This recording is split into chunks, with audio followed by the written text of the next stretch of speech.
Tape starts here, folks. This is Shippy the Explorer. Good morning. It's early morning in Jamaica, just after 6 o'clock, and the sun is about to burst over the mountain, and you can see. So, welcome to this station, and welcome, welcome. You can see the sun is about to explode over the hills of St. Andrew, of Kingston.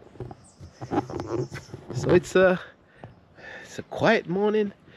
All we can hear, it's a Saturday morning, and it's all we can hear is the birds are singing.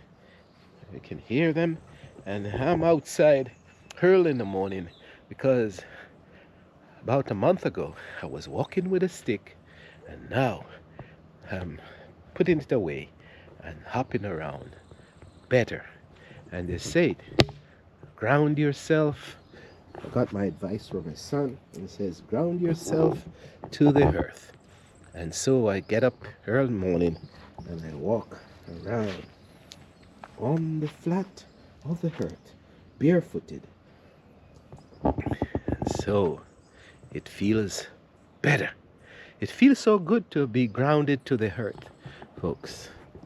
Grounded to nature. Here we are. This looks like poinsettias, but they are not. Well, it's a version of the poinsettias. I've been trying to catch that.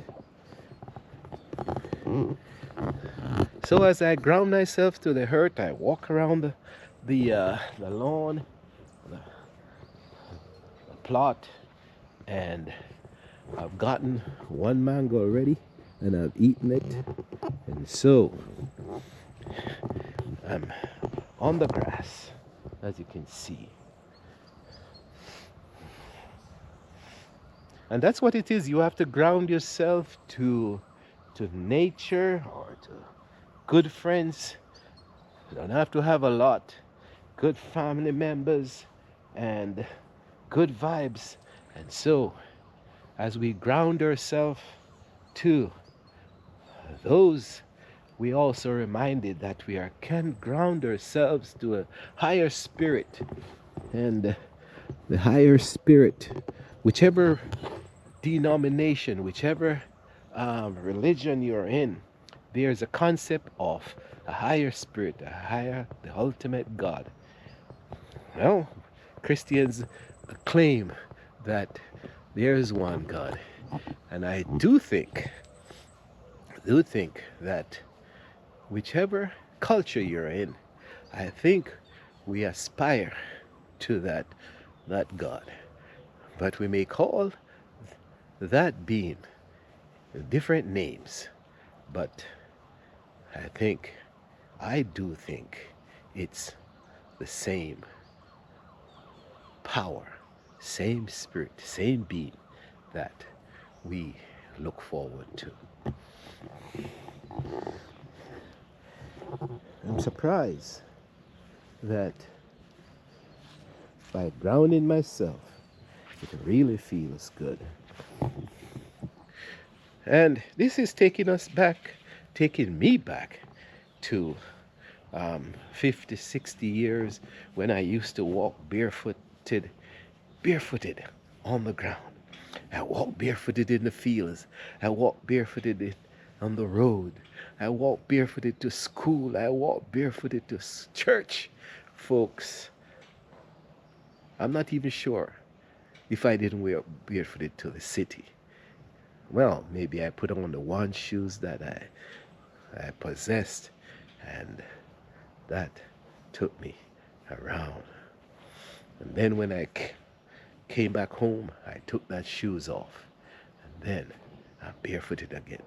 So when we were barefooted, we used to walk the cobblestones, and guess what happened? We walk and we buck our toes like this onto the stone. Let's go to a stone and show you. Here we go. And you're walking and you just buck your foot on the stone, and your toes, especially your big toe, it gets busted. And so you end up with what they call a sore toe. And many of you remember those sore toes, man. You run to the banana tree and you split the banana, you scrape it, and you heat it up and you tie it onto the sore. And but I was a strange person.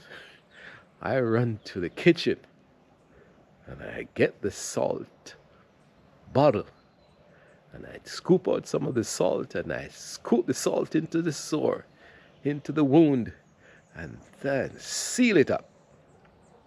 And as the salt burned my up through my toes, into the sore, into my foot, it goes right into my soul. And so I was a strange one. One of the only persons who used to use salt instead of the banana scrape, the banana content. So, ground yourself, but be careful of where your toes go.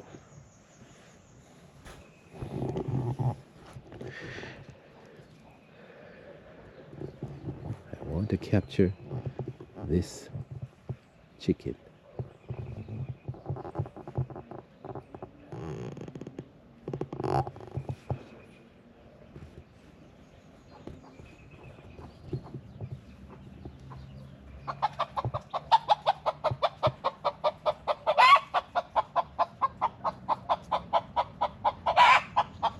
She's such a quick one. She had the chickens. Look at her. She's so smart. And there she runs. With all the chickens around.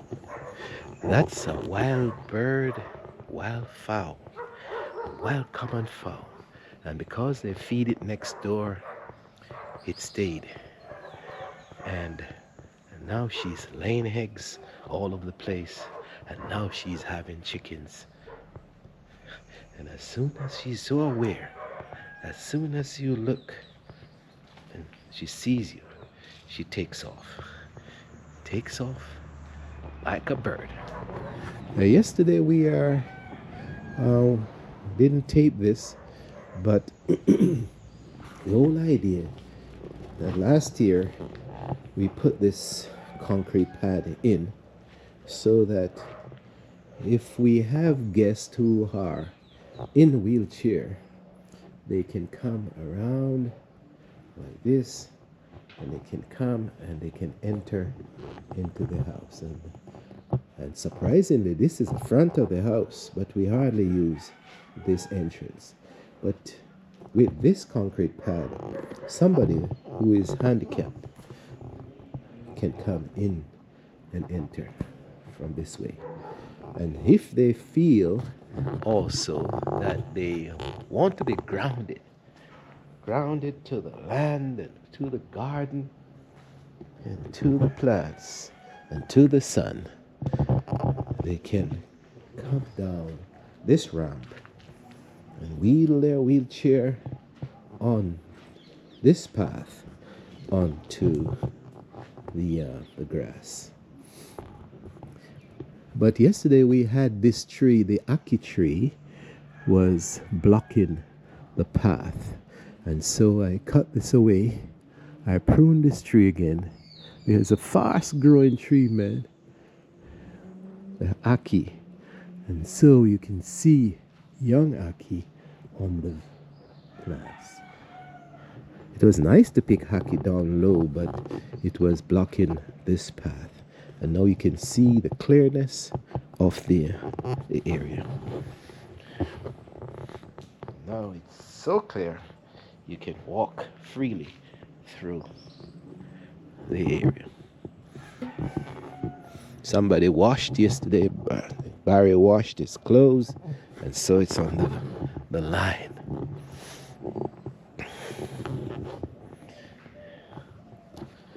So we walk through the garden, ground ourselves this morning, and we're able to see the chicken, the mother chicken. Here's a pineapple. The man wanted to pick my pineapple again to eat it green. He wants to eat everything. That's green.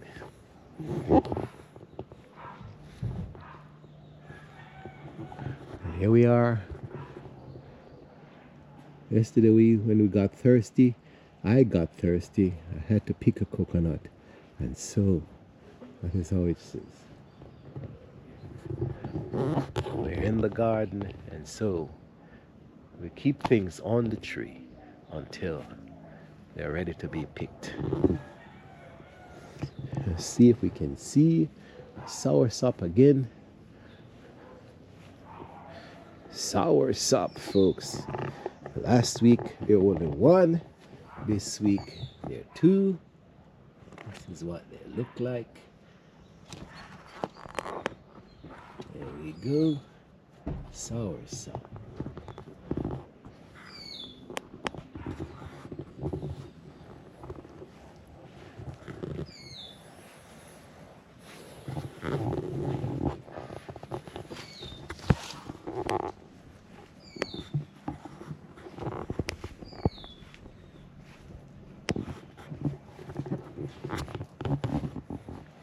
So Barry's going to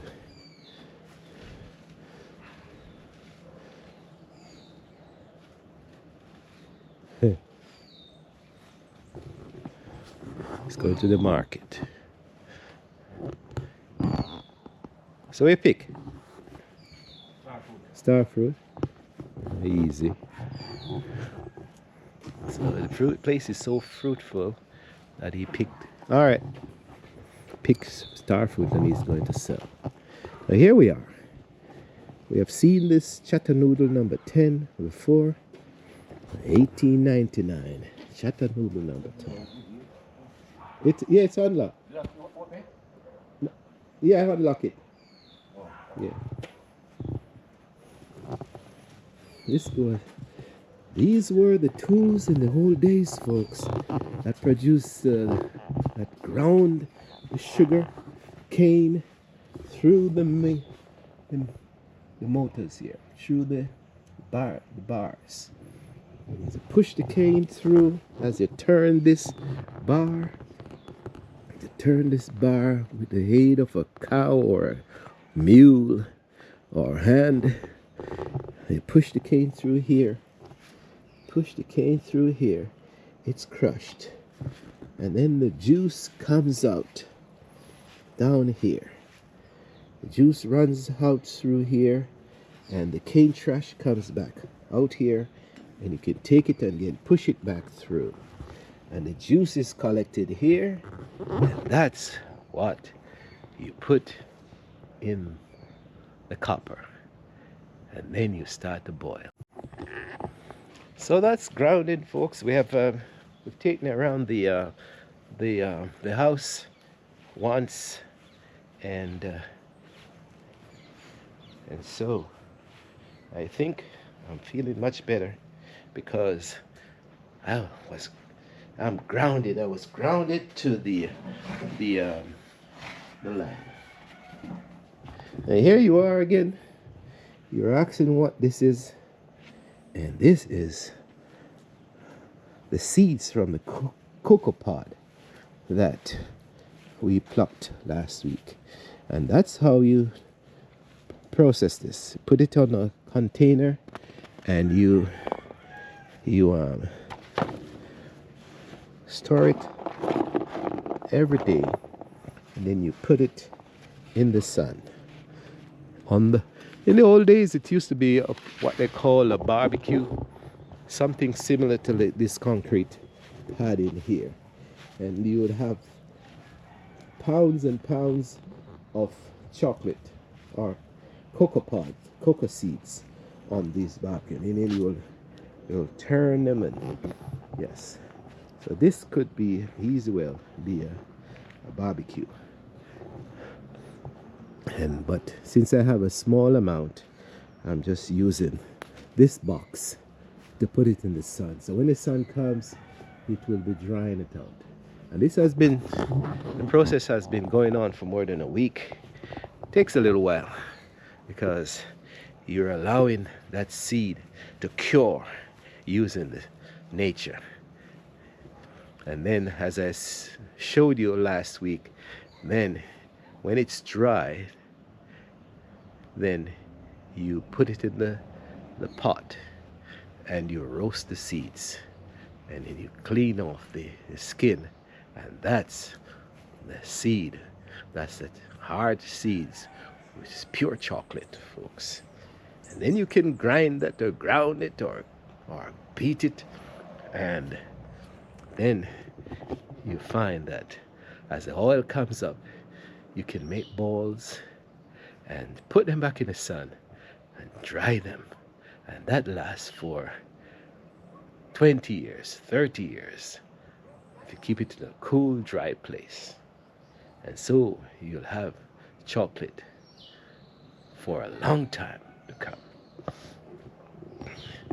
So as I said, we have made our way around the house, and I've grounded myself to the earth.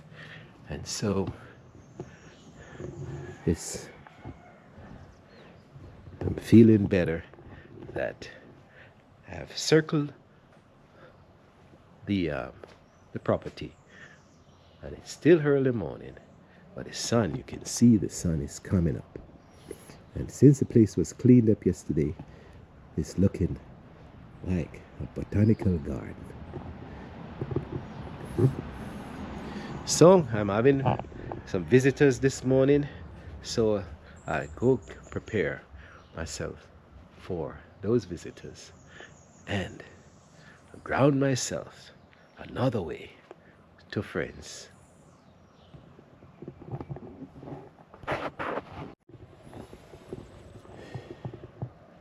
Actually, what I'm doing, folks, is looking next door for the rooster that's crowing, and it used to sleep in the ackee tree, but the rest, few of the neighbors here are complaining that it's disturbing them.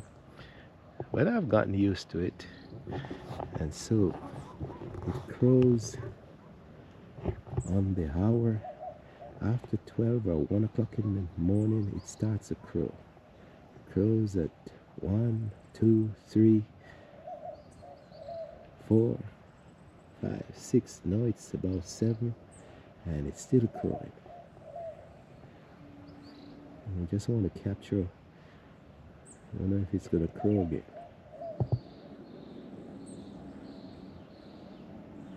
A very unique sound of the rooster.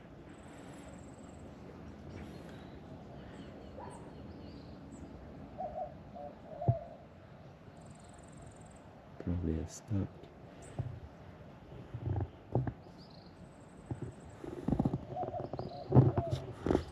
Probably has stopped the sequence, the series.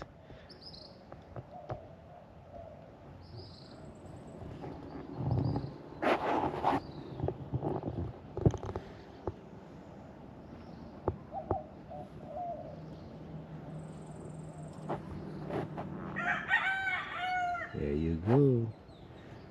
There she goes. Oh, he, I said she. It's he. And one was there before him, and they captured it, and because they're wild birds, and somebody cooked it, said tastes good, and then this one they're threatening to capture this one also, but this is the only rooster for the hens, so they shouldn't do that. Now, why the reason why they want to get rid of it is that it crows excessively, so it's somewhat disturbing.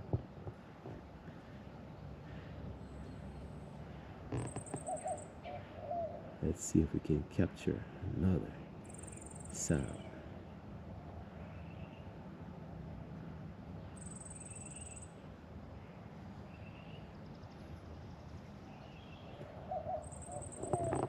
Meantime, we're just capturing the birds, the sounds of the birds.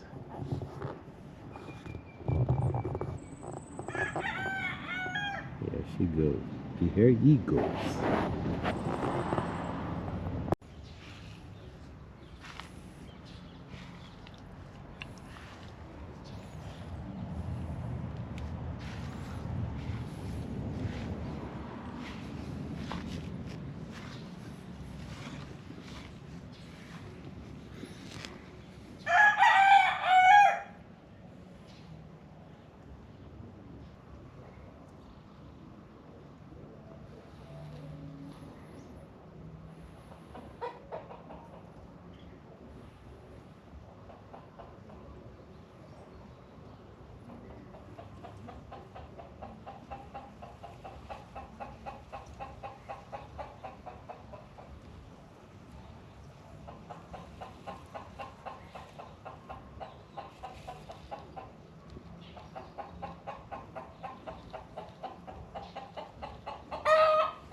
Wild chickens in Cherry Gardens.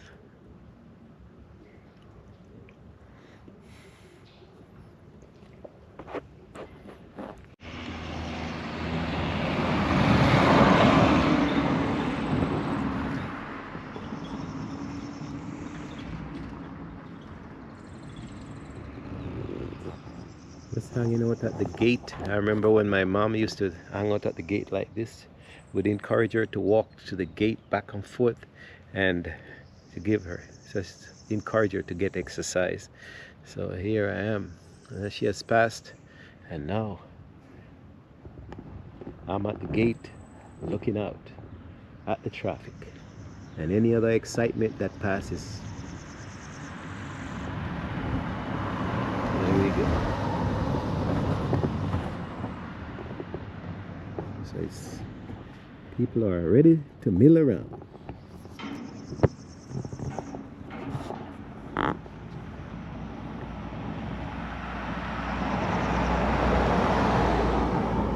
So the trafficking starts in Cherry Gardens.